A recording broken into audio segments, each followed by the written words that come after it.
이 시간에는 하나님의 침묵과 관련된 성경적 진실을 알아보도록 하겠습니다. 인용한 성경은 한글 킹제임스 성경입니다.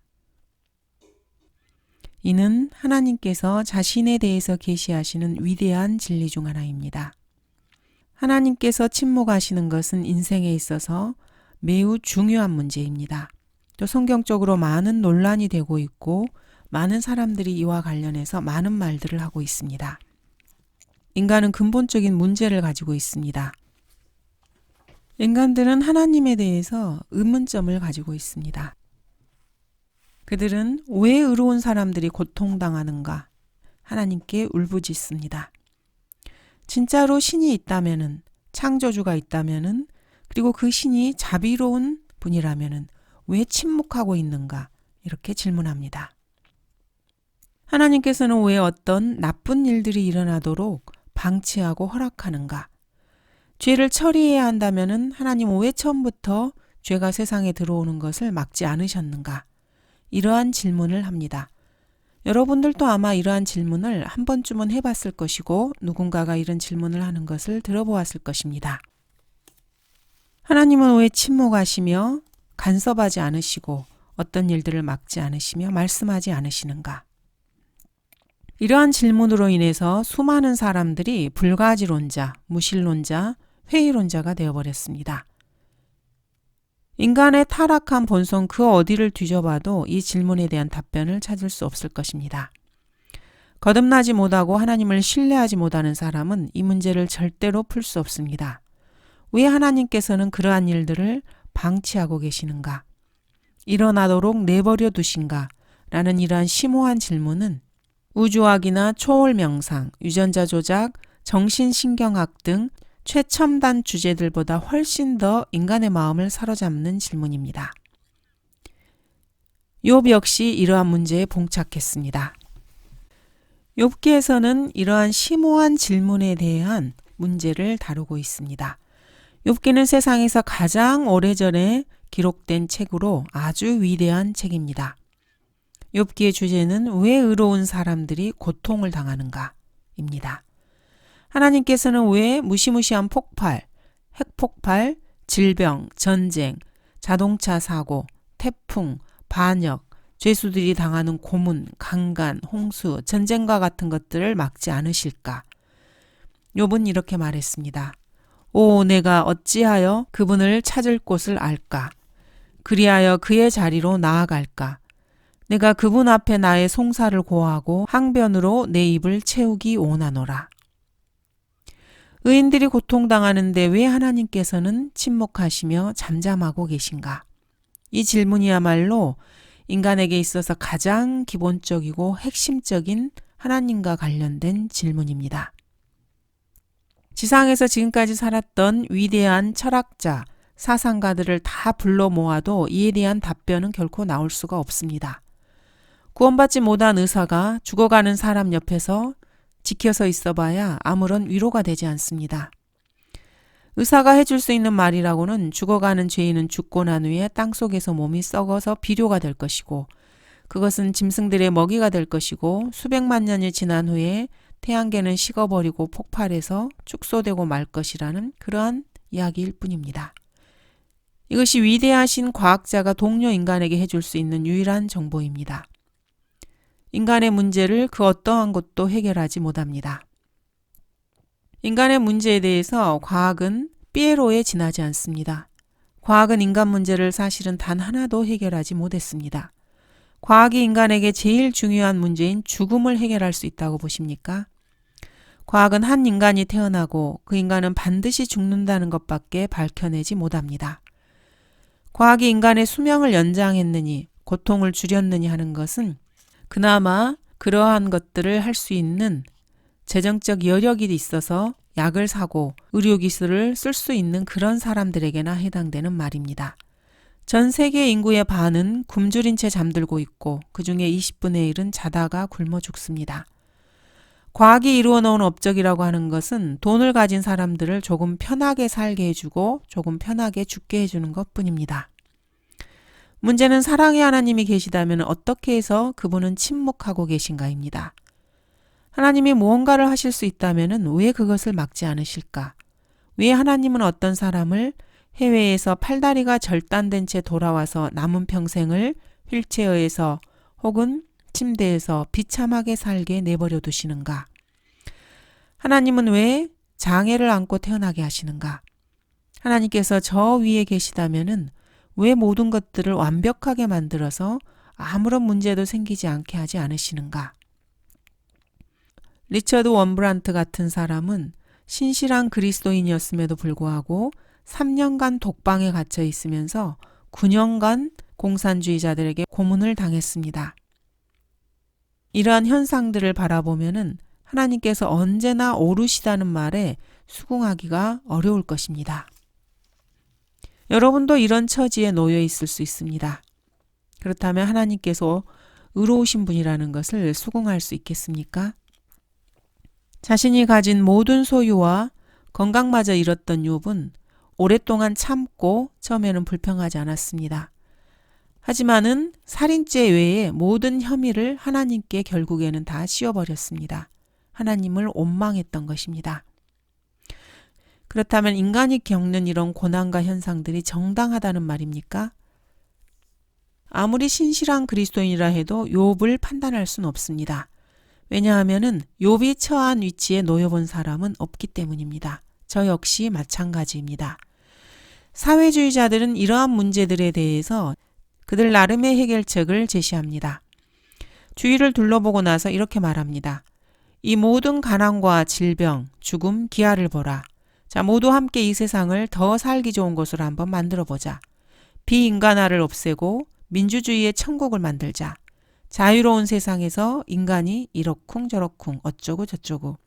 그들은 하나님하고는 아무 의논도 없이 교육과 과학으로 이 땅을 고칠 수 있다는 가정하에서 이런 주장을 합니다. 이들은 하나님을 배제하고서 자신들의 생각으로 뭔가를 이 땅을 좀 더 좋은 곳으로 만들어 보고자 노력합니다. 왜 그렇습니까? 아무것도 잘못하지 않은 어떤 사람들이 왜 고통을 당해야 하는가? 이것이 바로 욥기에서 다루고 있는 문제입니다. 하나님께서는 왜 붕괴 사고, 태풍, 지진, 홍수, 비행기 사고, 자동차 사고, 질병 이런 것들을 아시면서 그런 일들이 일어날 것을 아시면서 미리 막지 않으시는가? 불신자는 하나님 존재 자체를 믿지 않기 때문에 하나님의 침묵에 대해서 욥처럼 따지고 듭니다. 내가 어찌해야 그분을 찾을 곳을 알까? 그리하여 그의 자리로 나아갈까? 욥은 하나님께서 내리시는 형벌에 대한 이유를 찾으려고 나름대로 무척 애를 썼습니다. 그러나 아무런 해답을 얻지 못했습니다. 겉보기에는 참으로 욥이 부당하게 고통을 당한 건 역시 사실입니다. 사실 욥은 인간이 당할 수 있는 가장 견디기 어려운 괴로움을 당했습니다. 10명의 자녀를 모두 다 잃어버렸고 자신이 가진 재산을 모두 다 잃어버렸습니다. 마지막에는 건강도 잃었고 아내마저 그에게 악담을 퍼붓고 돌아섰습니다. 게다가 불난집에 부채질하듯이 자신을 위로하러 왔던 친구들 역시도 그를 외면하고 욥이 죄인이기 때문에 이런 일을 당한다고 그를 비난하게 됩니다. 욥과 같은 처지에 있는 사람이거나 이러한 광경을 목격한 사람이라면은 이러한 상황에서 하나님께서는 왜 침묵하고 계시는지 이상하게 여기는 것이 당연합니다. 이러한 질문에 대해서 성경에서 인용한 말은 아니지만은 아주 성경적인 격언이 하나 있습니다. 어느 정도 진리가 담겨 있습니다. 전쟁은 지상에서의 죄에 대한 하나님의 심판이고 지옥은 죽음 뒤의 죄에 대한 하나님의 심판이라는 말입니다. 하나님이나 지옥을 믿지 않는 사람은 문제의 답을 얻을 수가 없습니다. 이 세상에서와 그 다음 세상에서 죄를 벌하시는 하나님을 믿지 않는 사람은 이 세상과 그 다음 세상에서 어떠한 보상도 찾을 수 없습니다. 선거에서 표를 몇 개 더 얻겠다고 더 살기 좋은 세상을 만들겠다고 말하지 마십시오. 이러한 것들은 정치인들이 어리석은 사람들을 속이는 눈속임일 뿐입니다.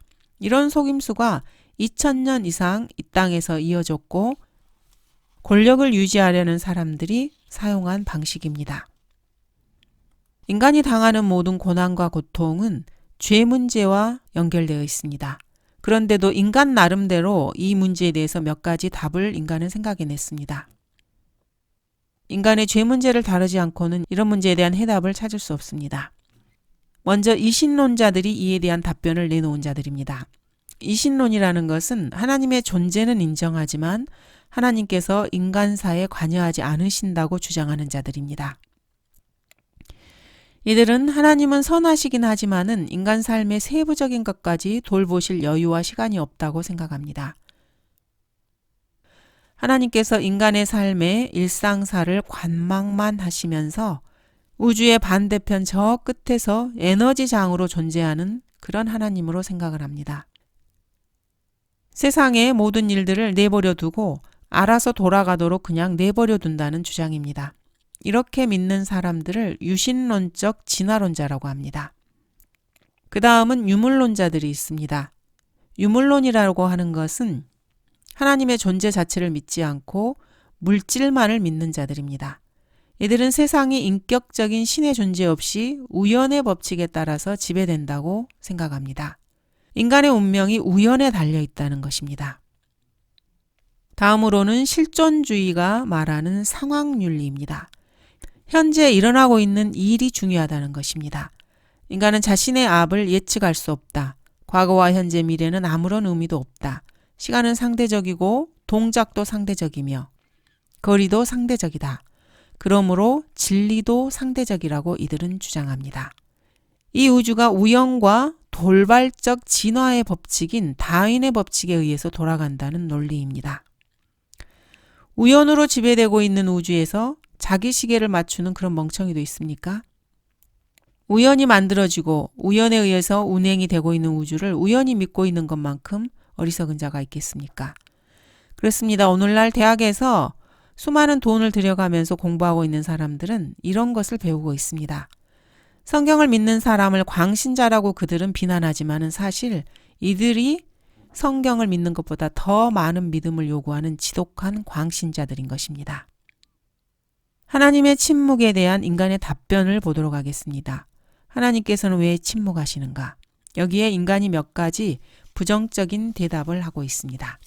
첫 번째, 하나님께서 무관심하시기 때문에 그렇다는 것입니다. 그리스도께서도 십자가에서 고통당하실 때 나의 하나님 어찌하여 나를 버리셨나이까 라고 울부짖으셨습니다. 참으로 하나님께서 무관심해 보이는 성경 구절입니다. 그렇지만 하나님께서는 인간을 너무나 사랑하셨기 때문에 자신의 진노를 예수 그리스도 위에 부으신 것입니다.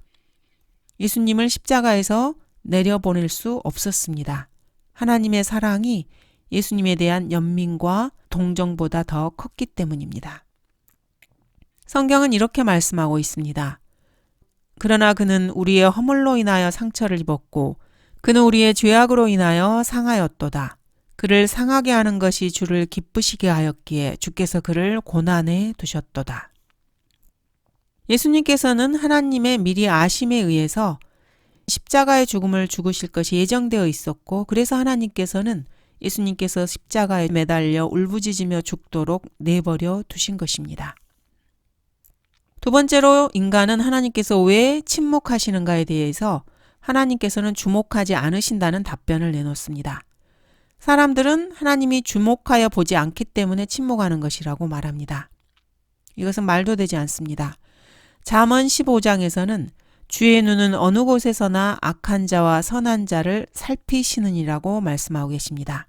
주님은 전지하신 분이시고 모든 것을 아시고 모든 것을 보시며 모든 것을 통찰하십니다. 주님은 주목해서 주님께서 만드신 우주 만물을 다 보고 계시고 관찰하고 계시고 특히 인간을 더 지목해서 보고 계십니다. 세 번째 답변은 하나님께서 사랑하지 않으신다고 주장하는 것입니다. 그래서 하나님께서 침묵하고 계신다고 사람들은 생각합니다. 이 역시 말도 되지 않습니다. 자식을 진심으로 사랑하는 훌륭한 부모라면은 아이를 때로 혼내기도 합니다. 히브리서 12장입니다. 또 마치 자녀들에게 했던 것과 같이 너희에게 권면하신 말씀을 잊었으니 곧 내 아들아 주의 징계를 경시하지 말고 책망을 받을 때에 낙심하지 말라. 주께서 그의 사랑하시는 자를 징계하시고 그가 받으시는 아들마다 매질하시느니라고 하신 것이라. 하나님께서 인간을 사랑하지 않으시기 때문에 내버려 두시고 침묵하신다는 말은 성경 말씀과는 전혀 상반되는 틀린 주장입니다. 나는 태양이 빛나고 있지 않을 때도 태양을 믿는다. 나는 하나님이 침묵하실 때에도 그분을 믿으며 내가 외로울 때에도 하나님의 사랑을 믿는다라고 말한 사람이 있습니다. 네 번째로는 하나님께서 인간의 삶에 관여하기를 원하지 않으시기 때문에 침묵하시고 내버려 둔다는 주장입니다. 하지만 사실은 그와 정반대입니다. 하나님께서는 태초부터 미리 일어날 일을 다 알고 계시고 인생들을 계획하십니다. 성경은 아무도 멸망하지 않고 다 회개에 이르게 하려 하심이라고 말씀하십니다. 주님께서는 이스라엘에게 내가 악인의 죽음을 기뻐하지 아니하고 악인이 그의 길에서 돌이켜서 사는 것을 기뻐하노니 너희는 돌이키라. 너희는 너희 악한 길에서 돌이키라. 오 이스라엘아 너희가 어찌하여 죽으려고 하느냐라고 말씀하십니다. 성경 말씀에 따르면은 하나님께서는 사람들이 지옥에 가는 것을 원하지 않으십니다. 성경은 사람들이 불못에서 불타는 것을 보면서 하나님께서 만족해하거나 쾌감을 느낀다고 말하지 않습니다. 인간의 고통에 쾌감을 느끼는 것은 마귀가 하는 일입니다. 마귀는 세디스트입니다. 그런데도 지옥으로 향하고 있는 사람들은 그렇게 생각을 합니다. 마귀를 하나님으로 착각하는 것입니다. 그래서 또 사람들에게 지옥은 없다 이렇게 믿게 만듭니다. 지옥이 인간을 위해서 만들어진 곳이라고 생각하십니까? 그렇지 않습니다. 성경은 지옥이 마귀와 그의 천사들을 위하여 준비된 곳이라고 말하고 있습니다. 어떤 죄인이 지옥에 간다면은 그 사람은 이방인이 되는 것입니다. 자신이 가지 않아도 되는 곳에 자신이 자원해서 잘못된 환경에 발을 디디고 잘못된 곳으로 가는 것입니다. 스스로 이방인이 되기를 자처하는 사람입니다. 하나님께서는 인간을 창조하셨을 때 인간을 불못에 넣으시려는 의도는 전혀 없으셨습니다. 그렇게 생각하는 것은 사람들의 죄성에 근거한 생각일 뿐입니다. 사람들은 하나님의 의를 대적해서 자신의 의를 내세우려 하고 하나님이 없다고 하거나 하나님을 자신과 동등하다고 여기면서 전능하신 하나님께 도전장을 내밀려고 합니다. 사람들은 20년, 30년 혹은 100년 정도면은 자신의 죄의 대가를 지불할 수 있다고 생각을 합니다. 그렇지만 하나님의 생각은 인간의 생각과 다릅니다. 성경 말씀에 기록된 것처럼 하나님께서는 악한 자가 죽는 것을 기뻐하지 않으십니다. 하나님께서는 인간들에게 회개하라고 명령하고 계십니다. 하나님께서는 인간들이 회개하기를 원하시고 그들이 하나님께 다가오면은 인간을 기꺼이 의롭게 하기를 원하십니다. 인간들이 돌이키기를 기다리고 계십니다. 인간들이 의로워질 수 있는 길을 마련해 주셨습니다. 자, 그렇다면은 하나님의 침묵에 대해서 성경적인 답변을 살펴보도록 하겠습니다. 먼저 성경 없이 상식으로도 이 질문에 대한 답변을 찾을 수가 있습니다. 인간이 겪는 대부분의 어려움과 고난들은 사실 인간의 고의적인 죄 때문입니다. 인간들은 부주의하고 소홀하고 어리석기 때문에 이러한 고난을 당하는 것인데 사람들은 이것을 우연이라고 부르고 싶어 합니다. 자신의 죄를 직시하는 것이 두렵기 때문입니다. 갈라디아서는 사람이 무엇을 심든지 그대로 거둘 것이라고 말씀하고 계십니다. 어떤 설교자는 많은 사람들이 씨를 뿌려놓고는 남은 시간을 기도만 하느라고 농사를 망쳐놓는다고 말하는 설교자도 있습니다. 씨를 뿌려놓고 그 씨가 자라지 않는 것은 뿌려놓기만 하고 경작할 책임이 본인에게 있는데도 경작하지 않은 본인의 잘못입니다. 하나님의 탓이 아닌 것입니다.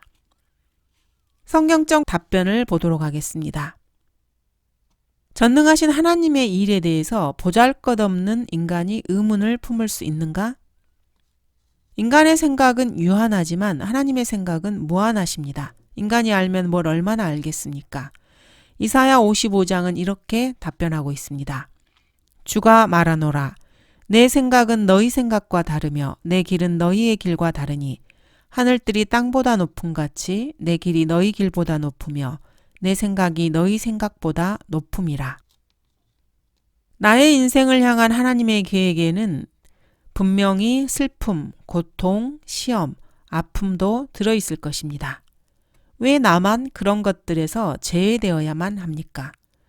그러한 것들을 전혀 겪지 않는 사람이 세상에 있단 말입니까? 그렇다면 왜 내가 그런 것을 겪지 않아도 된다고 기대하고 계시는 것입니까? 중풍병에 걸린 사람도 있고 백혈병에 걸린 사람도 있고 휠체어를 타고 평생을 다니는 사람도 있으며 태어날 때부터 장애를 가지고 태어난 사람도 있습니다. 다리가 없는 사람도 있고 위궤양이 있는 사람도 있고 돈이 없어 굶어 죽는 사람도 있으며 자기 주위에서 가족들이 굶어 죽는 것을 보고 있는 사람도 있습니다. 이혼으로 가정이 파괴되고 자식들이 마약에 빠지는 그런 일도 있습니다. 이것이 바로 우리 인간의 모습이고 우리 주위의 모습입니다. 하나님께서는 이 세상에서 유일하게 죄 없는 한 인간을 보내셨는데 그분마저도 슬픔의 사람이요 질고에 익숙한 사람이었습니다. 슬픔의 사람이라니 참으로 놀라운 구주가 아닙니까? 주님마저도 슬픔의 사람이었고 질고에 익숙한 분이셨는데 그렇다면 어떻게 해서 내가 고난을 받지 않을 것을 기대하는 것입니까? 이것이 더 이상한 것이 아닙니까? 그 누구도 죄의 결과, 고난, 고통을 면제받을 수는 없는 것입니다. 고대의 유명한 한 철학자에게 한 여자가 와서 자신의 문제를 털어놓고 해결책을 알려달라고 했습니다. 그 철학자는 이렇게 답변했습니다. 이 동네를 한번 돌고 나서 도시 전체를 한 바퀴 돈 다음에 아무런 문제가 없는 사람이 있으면 나에게 한번 데려오시기 바랍니다. 그러면 내가 해답을 드리겠습니다. 그 여자는 동네를 다 돌기 전에 다시 돌아와서 말했습니다. 저에게는 사실 아무런 문제가 없습니다. 철학자가 물었습니다. 문제 없는 집이 있던가요? 내가 가본 집마다 다 문제를 가지고 있었습니다. 이 여인은 다른 사람들의 문제를 보고 자신의 문제가 그렇게 큰 문제가 아니라는 것을 알게 되었던 것입니다. 세 번째로 철학적 관점에서도 이 문제를 답해 볼 수 있습니다. 인간에게는 자유의지가 있는데 이 자유의지는 일련의 행동을 수반하게 됩니다. 인간은 자유의지를 행사하고 그 행사한 자유에 대해서 책임을 지게 되어 있습니다. 자신의 의지로 문란한 성관계를 택해서 쾌락을 추구하게 되면 종종 질병이 수반됩니다. 매독이나 다른 성적 질병들은 지난 20년 동안에 미국 같은 경우에 800%나 증가했습니다. 자, 사람들은 이에 대해서 이제 하나님께서 하실 일이 뭐죠? 이렇게 묻습니다. 그런 사람에게는 어째서 하나님이 뭔가를 해야 한다고 생각하나요? 이렇게 반문해 볼 수 있습니다. 간음을 한 것은 그 사람입니다. 하나님께서 분명히 간음이 죄라고 말씀하셨고 그가 하나님의 말씀을 따르지 않고 무시한 것에 대해서 자기 자신이 그 책임을 지는 것입니다. 자신이 몸으로 한 일에 대해서 자신의 몸이 그 열매를 맺는 것입니다. 그런데 어떻게 해서 그 결과를 하나님의 탓으로 돌리면서 하나님께서 아무 일도 하지 않으신다고 비난하는 것입니까? 건전한 상식으로 조금만 생각해봐도 이는 참으로 터무니없는 책임 전가입니다. 자신이 도둑질을 하고 간음을 하고 그러면서 그 책임을 자신의 부모나 주위 사람들에게 돌린다면 얼마나 터무니없는 일입니까? 자유는 도덕적인 책임이 수반됩니다. 여러분은 자유인이고 자유롭게 행했으면 그 행동에 대한 책임을 반드시 져야만 합니다. 자기가 뿌린 씨앗을 받아들일 준비가 되지 않은 사람들이 하나님 탓을 하고 주위 사람 탓을 하는 것입니다. 사람은 무엇을 심든지 반드시 그대로 거둘 것입니다. 출애굽기 20장에서 하나님께서는 주 너의 하나님은 질투하는 하나님이라고 말씀하십니다. 질투의 관점에서 그리스도인들이 당하는 고난을 살펴볼 수 있습니다. 하나님께서는 예수 그리스도를 믿고 거듭난 그리스도인들이 모든 것에서 세상의 악으로부터 결별해서 하나님께 더욱더 가깝게 매달리기를 원하십니다. 주님 역시 그분의 백성들이 하나님께 관심을 돌리기를 원하십니다. 하나님의 백성의 사랑을 주님이 원하시는 것입니다. 하나님께서 세상을 이처럼 사랑하셔서 그의 독생자를 주셨습니다. 성경은 여기에 사랑이 있으니 우리가 하나님을 사랑한 것이 아니요 그분이 우리를 사랑하시고라고 말씀하고 있습니다. 이 말씀이 진실이라면은 그분 역시 성도들로부터 당연히 사랑을 기대하는 것이 맞습니다. 사랑을 퍼주기만 하고 상대방이 자기를 사랑하지 않기를 원하는 그런 사람이 있습니까? 주님께서는 성도들이 마땅히 하나님을 사랑해야 하고 하나님 없이 썩어가는 세상의 것들을 사랑하지 않기를 원하십니다. 그것은 너무나 당연합니다. 주님은 너는 내 마음을 다하고 혼을 다하고 생각을 다하여 주 너의 하나님을 사랑하라. 이것이 첫째 계명이며 큰 계명이라고 말씀하시면서 성도들이 주님을 사랑할 것을 기대하십니다.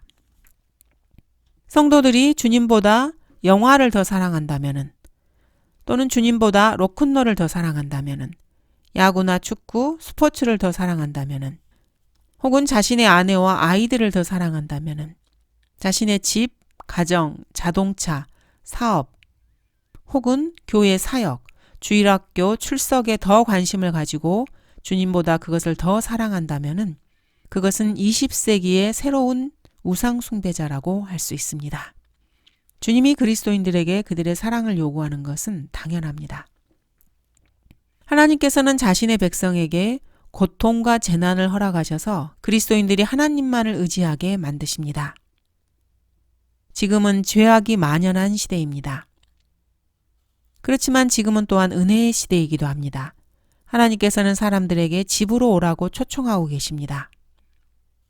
그렇지만 하나님의 침묵은 반드시 깨어질 것이고 분명한 심판의 목소리가 들려올 날이 다가오고 있습니다.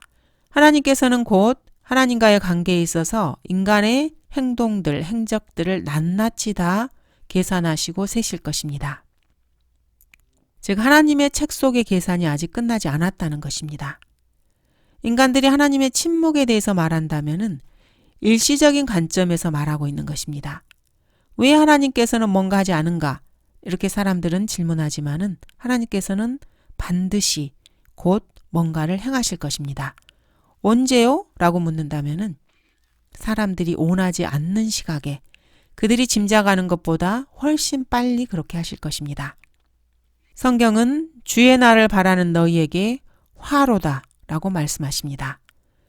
악한 일에 대한 징벌이 속히 집행되지 않으므로 사람들의 아들들의 마음이 그들 안에서 악을 행하기로 완전히 정해졌도다 라고 전도서는 말씀하십니다. 하나님께서는 백보자 심판 앞에서 구원받지 못한 사람들과 정확하게 셈을 하실 것이고 그들과 계산을 하실 것입니다. 하나님의 침묵을 믿음의 관점에서도 답변할 수 있습니다. 고난이 오면은 그 사람의 믿음이 측정됩니다. 여러분이 그리스도인이고 일생 동안 고통을 당했고 그런 고통당하는 삶은 사실은 불필요한 삶이었고 목적 없는 일이었다고 생각할 수도 있습니다. 그렇지만 그리스도의 심판석 앞에 서게 되면은 그 생각이 바뀔 것입니다. 그 생각이 바뀔 날이 반드시 올 것입니다. 예수께서 대답하여 그에게 말씀하시기를 내가 하고 있는 일을 내가 지금은 몰라도 이후에는 알게 되리라고 하시니 이후에는 알게 될 날이 올 것입니다. 문제는 인간의 시간 개념과 하나님의 시간 개념이 달라서 인간에게 참을성이 없다는 것입니다. 인간은 잘 인내하지 못합니다. 인간은 너무나 참을성이 없습니다. 베드로도 너희 믿음의 시련이 불로써 단련될지라도 없어져 버리는 금보다 훨씬 더 귀하게 되어 예수 그리스도께서 나타나실 때 칭찬과 존귀와 영광을 받게 하려 함이라고 말하고 있습니다. 이 세상에서는 그리스도인이라 할지라도 자신이 이해할 수 없는 고난과 시련을 겪기 마련입니다. 그런 일들이 왜 자신에게 일어났는지에 대해서는 영원한 영광의 집에 이르러서야 알게 될 것입니다. 이 세상에서 살고 있는 사람에게 일어날 수 있는 가장 비참한 비극은 가난, 질병, 고통, 시련으로 찌든 삶. 이런 삶을 살다가 죽어서도 그리스도 없이 불못에 던져지는 것입니다. 이 생에서도 지지리도 힘든 삶을 살고 생지옥 같은 삶을 살다가 죽어서도 지옥으로 가는 사람입니다. 이것이 바로 땅 위에 살고 있는 사람에게 일어날 수 있는 가장 끔찍한 시련이고 고난입니다. 가장 끔찍한 일입니다.